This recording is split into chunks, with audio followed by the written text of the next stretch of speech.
chart, we solve sin 31 pi by 3 value.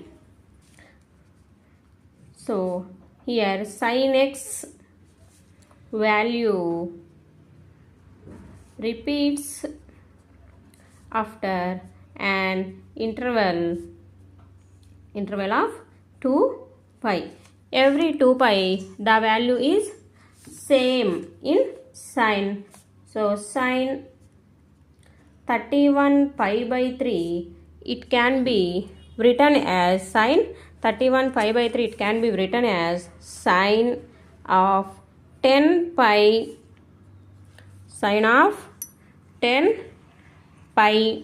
plus pi by 3.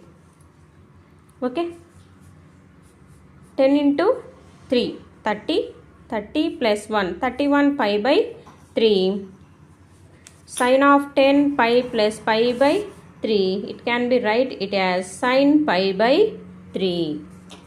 Sin pi by 3. Sin pi by 3 means sin pi means 180 degrees divided by 3.